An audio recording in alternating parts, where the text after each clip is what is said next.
We're now going to be talking about residual plots. Now, before we launch into the notes here, I actually just want to go through an example with you with the CAS calculator. So just sit back and relax for a moment as I walk through this example here. So in our explanatory column here, we have the amount of hours spent fishing, and then as our response variable, we have the amount of fish caught. The next thing I'm going to do is go control doc. I'm going to go data and statistics. I'm going to put this as my explanatory, which is the hours fishing. This is my response, which is the amount of fish caught. Then I can add in analyze regression, and I can show linear. So this, I'm putting in my linear regression line right here, and here it is. Now, the next thing that I'm going to do is I'm going to go menu, I'm going to go analyze, I'm going to go residuals, and I'm going to go show residual plot. And this is what this lesson is about, or this part of the lesson is about. It's about talking about the residual plot right here. So let's just kind of get our bearings a bit. Our y-axis now is showing me the value of the residual. And my x-axis here is still the same x-axis as it was up here. So it's the amount of hours spent fishing. So here it's actually telling me the value of each residual. And it's very useful to compare what we have here to what we have here.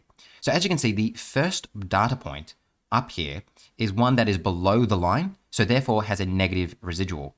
And so too over here, you can see I have a negative residual as well because I'm below the x-axis.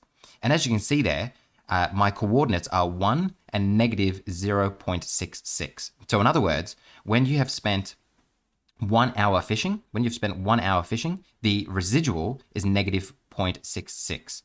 And then we could go to the next point. The next point is also below the line. So therefore I have another negative residual here. So when you've spent 1.4 hours fishing, the residual is negative 1.52. The next point looks like it's right on the line. So when you have spent 2 hours fishing, and sure enough, at 2 hours fishing, you're right on the line. It's a little bit positive, so you're not on the line, you're a bit above it, but it's very close to it. The next one's above, so you're above. The next one's below, so you're a below. The next one's below, so you're a below. And so on. That is what a residual plot is. So just to repeat that, your y-axis is now showing you the value of the residual, and your x-axis is showing you the original x-axis as here. So still hours. So that one is unchanged. Okay, so with this little introduction here, let us now get into the notes here. And hopefully they just make a bit more sense to us as we're talking through them. So when we look at the graph of the residual values against the original x values, so the original x values, we plot them to help us determine if the original data is of a linear form. So how can we tell based on the residual plot whether or not we have a linear form or not? Well, by looking at the residual plot, it's linear if linear when the values are approximately evenly split above and below the x-axis, and the residual plot is scattered or appears random with no clear pattern. So if we went back to our example here for a moment, you can see that there is no pattern with this at all, is there? The residual plot, it looks random, and I've got an even split of points above and below the line. That tells me that I have a linear relationship here when it looks random.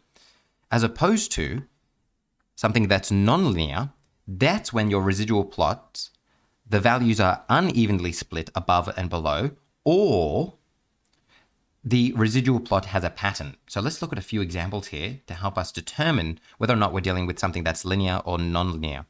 So here is our residual plot here. And remember, our y-axis here is telling us the value of the residual, and our x-axis is still the original x. As you can see, the points of the residuals are randomly scattered above and below the x-axis, and the original data likely has a linear relationship because it's evenly split above and below and there's no pattern. That means we're dealing with something that is linear here. As opposed to, if we were to come look here, do you see how we clearly have a pattern going on here? So the point of the residuals show a pattern with a series of positive, then negative, then back to positive residuals. The original data likely had a non-linear relationship, and a transformation is required before regression analysis can be done. So let's not worry about this transformation yet. We'll talk about that later. But for now, what you need to be able to do is recognize that when your residual plot has a pattern to it, that is telling you that underlying it, the original data is not linear. And remember, we can go back to this example here. When you've got something that is randomly scattered with no pattern, evenly split above and below, that's telling you that the underlying data has a linear relationship, as you can see right here. It's a linear form. Okay, so that just serves as a bit of an introduction to what we're doing here. And I will see you in the next part.